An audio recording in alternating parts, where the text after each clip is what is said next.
She was late for work, soaked to the bone, and clinging to a broken umbrella when she saw him, a silent boy, trapped in a wheelchair, abandoned in the pouring rain. She didn't know his name. She didn't know who was watching. But the moment she knelt beside him, her life and his changed forever. If you're new to the channel, then please subscribe to the channel and like the video and tell us where are you watching from. Now, let's jump into the story. The rain that morning didn't just fall, it attacked.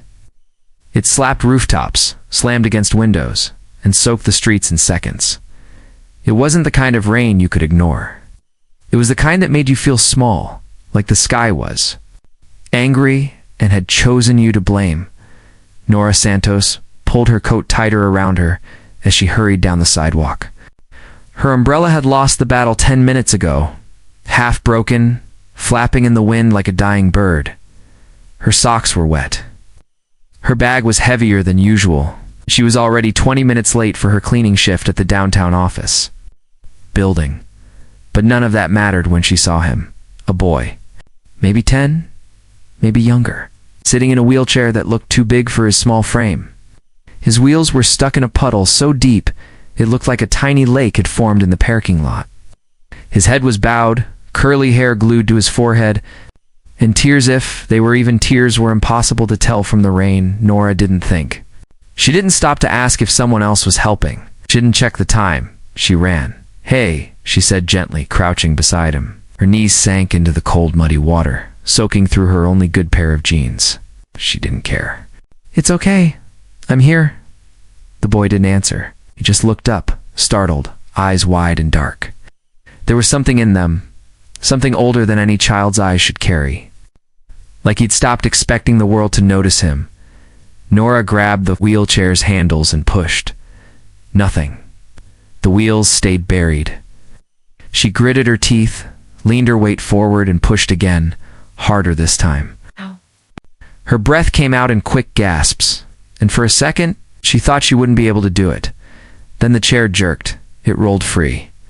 The boy let out the softest sound, half gasp, half surprise. Nora stood back, panting, soaked from head to toe. "There we go," she said with a tired smile. She crouched in front of him again, brushing wet strands of hair out of her face. "You okay?" she asked. He nodded, barely. Then in the smallest whisper, he said, "They forgot me." Nora's heart cracked open. She looked around. The clinic parking lot was nearly empty. A few cars sat parked under flickering lamps, but no one came running. No one called his name. "What's your name, sweetheart?" she asked. "Milo." Nora took off her scarf and wrapped it around his shoulders. It was old and frayed at the edges, but warm. She didn't think twice. "You're not forgotten, Milo. Not while I'm here." Across the street, inside a black car with tinted windows, a man watched through rain-speckled glass. His name was Theo Hart, and he was late.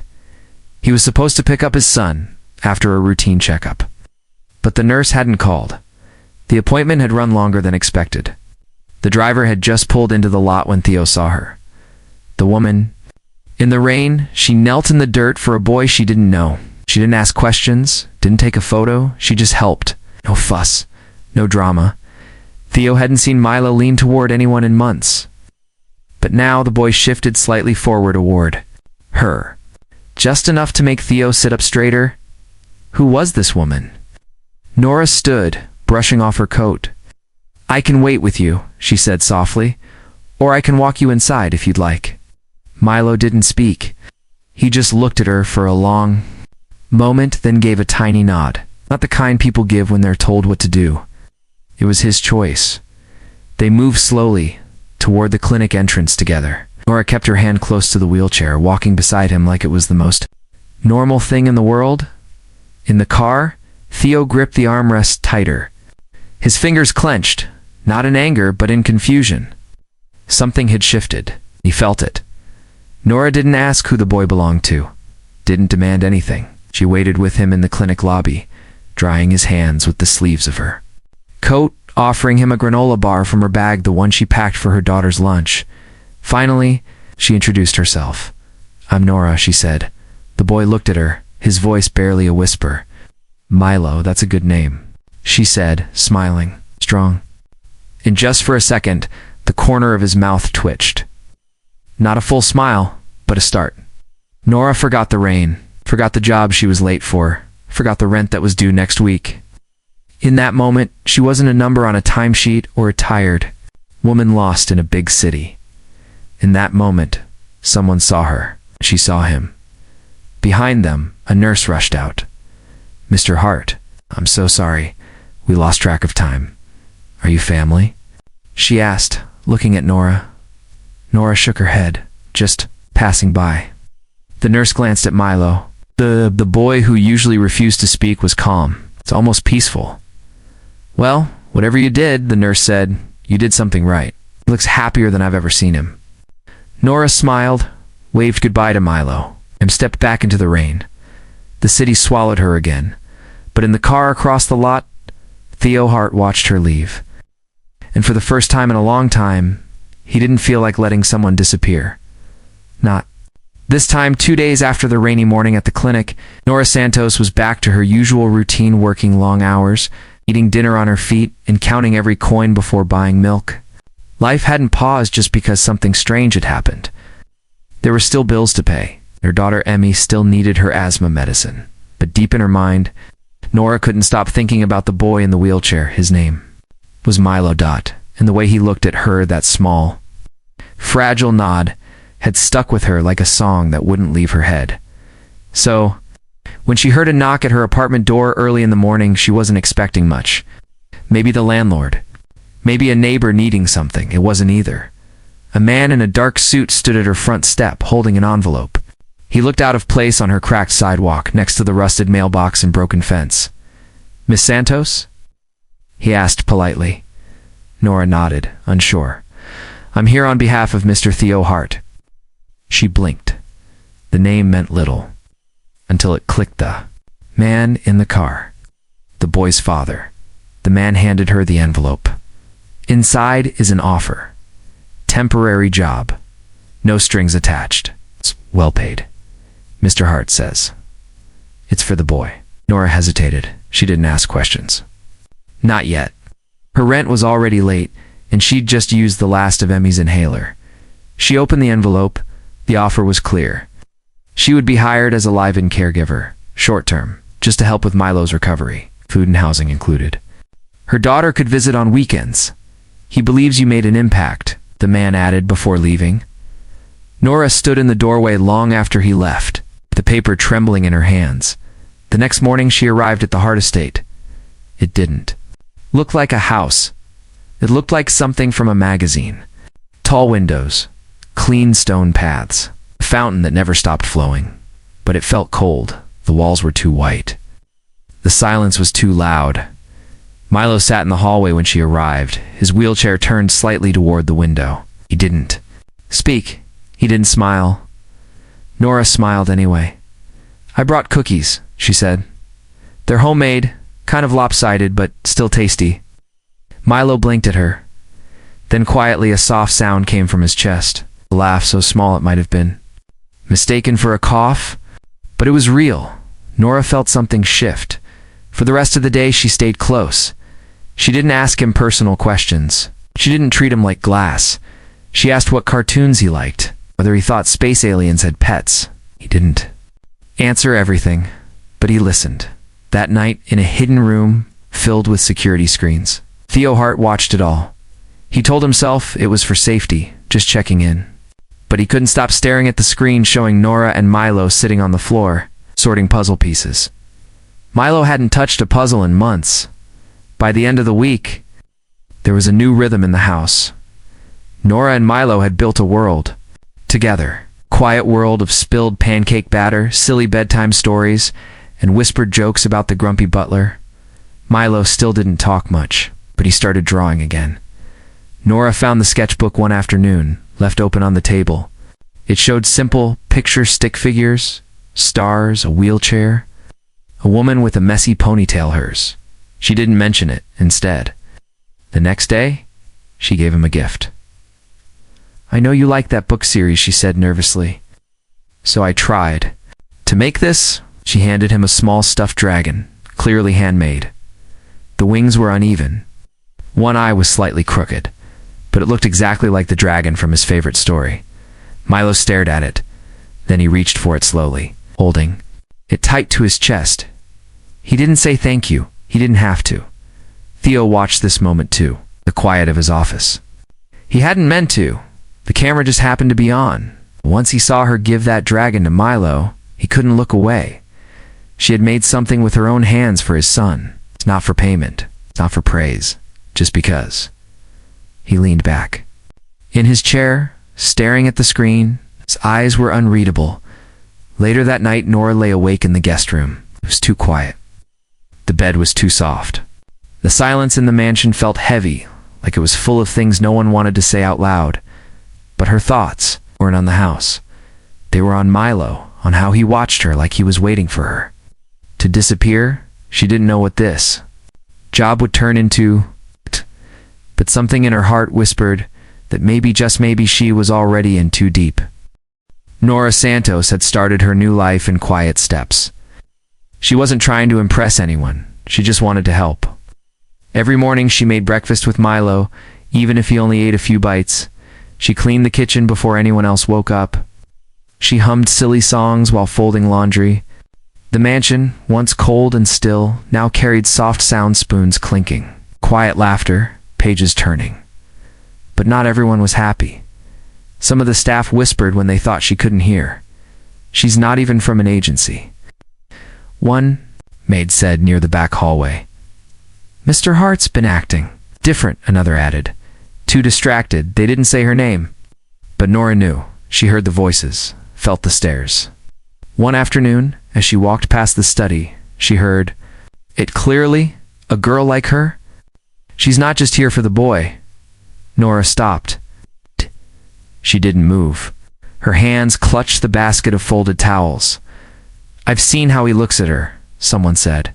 "This won't end well." The words stung, sharper than she expected. Nora had always been strong, but strength didn't stop the feeling that maybe, just maybe, they were right. She didn't belong in a place like this. She was a nurse from the East Side who rode buses to 3 jobs and stretched cans of soup over 4 days. She lived off leftovers and hope, not marble floors and silk curtains. That night, she sat by Milo as he fell asleep, the dragon toy curled in his arms. His small hand reached for hers before drifting off. "You're not going anywhere, right?" he mumbled sleepily. She didn't answer right away. "No, sweetheart," she whispered finally. "Not tonight. But later, after the house went quiet, she packed, she folded her clothes neatly. Placed the hand-drawn picture Milo had made 3 stick figures, holding hands carefully in her bag. She didn't leave a note. She didn't say goodbye. She just planned to be gone before sunrise. But fate, once again, had other plans. As she wheeled her small suitcase down the back hallway, a voice stopped her. "Where are you going?" She turned quickly. Milo sat in his wheelchair at the end of the corridor, barefoot, holding his dragon, eyes wide and wet. Double quotes Milo. She breathed. "Stunned you're leaving," he said. His voice trembled. "I knew it." Nora stepped closer. "It's not what you think. You promised," he said louder now. "Promised you wouldn't be like the others." She knelt down, panic in her chest. "Sweetheart, it's not you. It's not that I want to. I don't belong here." His face crumpled. "Why does everyone I love leave me?" Before she could answer, the door slammed open behind her. Theo Hart was there. He didn't need an explanation.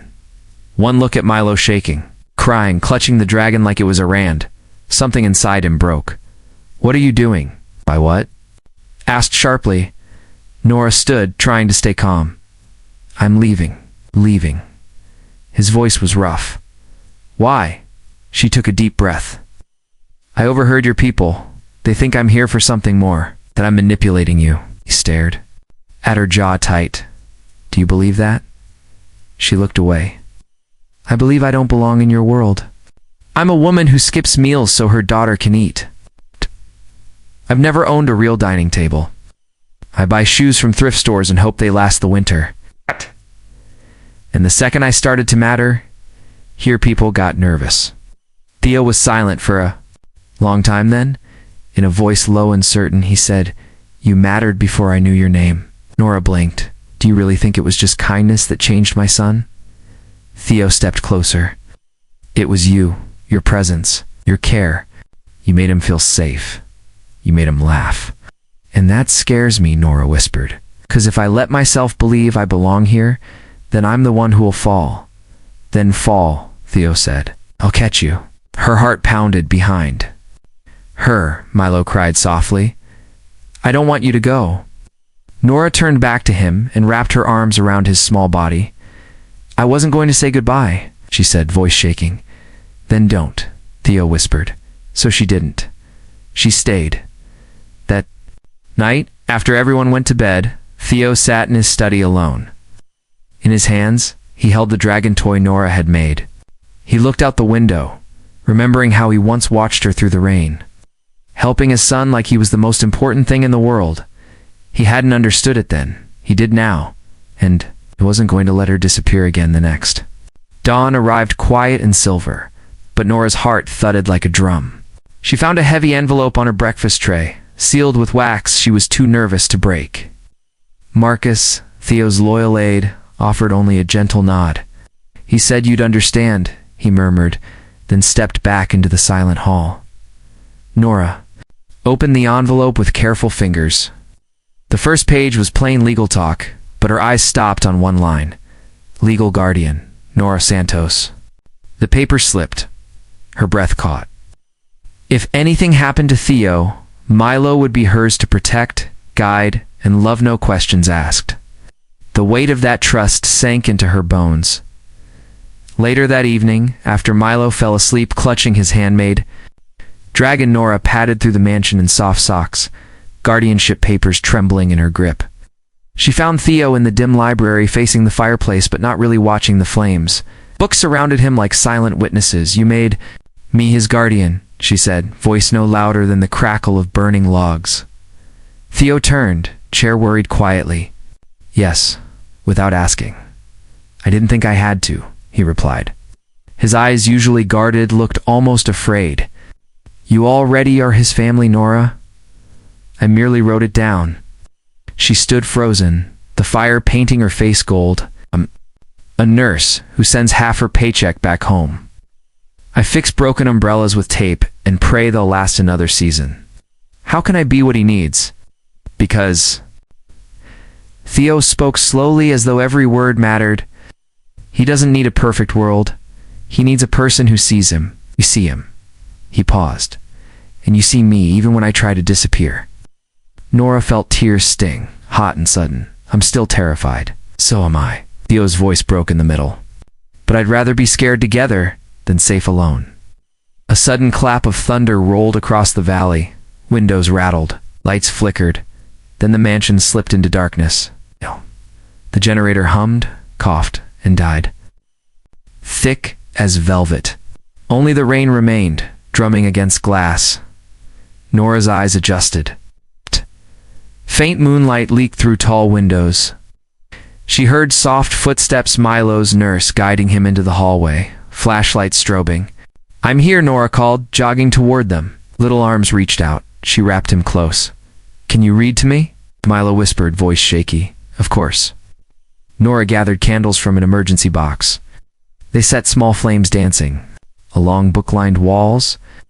She settled with Milo on the library couch, dragon toy perched on his lap. Theo wheeled silently into the doorway but stayed back, just watching Nora open the secret lighthouse, Milo's favorite adventure tale. Every sentence shimmered in candlelight. The boy's shoulders loosened, his breathing steadied. Halfway through a chapter, Nora glanced up. Theo was still there, face soft in the flicker. Their eyes met, no words, only understanding. Yet the invisible line between them had been crossed and left behind. The storm drained its fury by sunrise. Pale light slid into the house as if nothing had happened. Oh? But everything had changed. That afternoon, Theo invited Nora to the glass conservatory. It smelled of earth and orchids. He was waiting beside a low table, 2 teacups steaming. "Planned a speech," he admitted. "I forgot half of it." He pushed a small box across the table. Inside lay a simple silver band, smooth and unadorned. "It's not an order, Nora. It's a promise.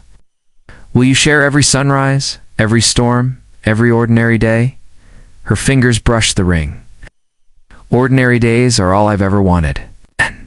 "Say yes," Thea whispered. She nodded. Tears fell without shame. Yes, they chose to marry quietly. No press, no chandelier ballroom, just the garden behind the house that Milo loved. 3 weeks later, pink petals drifted on a gentle breeze, catching in folds of Nora's sky-blue dress. Sunlight flashed on glass windows, turning everything warm. Milo stood at the top of the stone path, braces shining, fists clenched around a velvet ring pouch. Each step he took was wobbly yet brave. Guests only, a handful of close staff, held their breath. Theo's hands twitched on his chair's wheels, but he didn't move. This journey was Milo's. The boy made it halfway, stumbled, caught himself. A hush fell. Nora's heart clenched. Theo whispered, "Let him finish." Milo straightened, jaw tight, and kept going. When he reached them, he grinned so wide it seemed to light the whole garden. "Told you I could," he puffed. Nora knelt to kiss his forehead. Theo blinked fast, swallowing a sob he didn't care if anyone heard.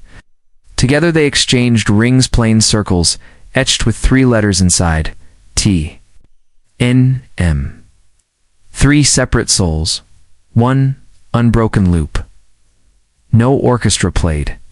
Instead, birds chirped, tree leaves rustled. Somewhere the fountain splashed its slow, steady rhythm. The minister spoke the final words. Theo and Nora bent forward, foreheads touching. Milo wrapped his small arms around both of them, and they held on, laughing through tears that evening. After the tiny celebration ended, the trio wandered to the edge of the pond behind the garden. Theo's old caretaker had left paper boats folded from spare napkins. Milo handed one to Nora, another to Theo, and kept a brightly painted one for himself.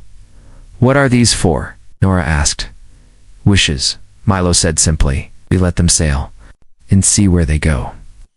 The sun dipped low, turning clouds peach and lavender. They knelt by the water. 3 boats floated away, twirling together in a widening circle. None of them spoke. The silence was full already, thick with hope and gentle wonder. Later, rain returned, soft and forgiving this time. They watched from the veranda. 3 shadows side by side, warm light behind them, cool rain beyond. Once each of them had felt forgotten. Now they were found, stitched together by kindness, and the courage to stay. In the dark glass of the window, their reflections blurred, but did not break.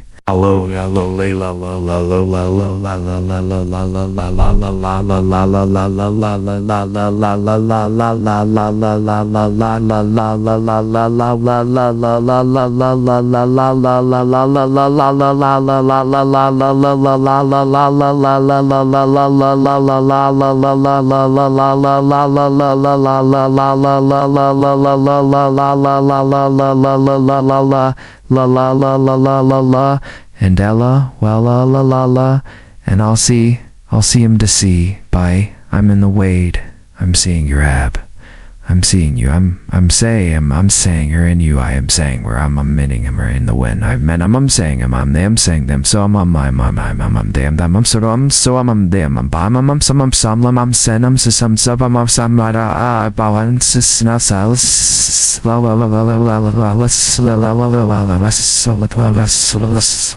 Theo's hand covered hers, and the house, once hollow, breathed like a living thing filled with stories yet to tell. With laughter waiting in every corner, Nora closed her eyes, listening to the rain's quiet song. Promises made in gardens, rings carved with initials, paper boats drifting toward new horizons. These were ordinary miracles, and they were hers to keep. Theo whispered, "Welcome home." Nora smiled, heart steady for the first time in years. "Oh," she echoed, and beyond the glass, the rain kept falling, gentle as forgiveness, bright as tomorrow.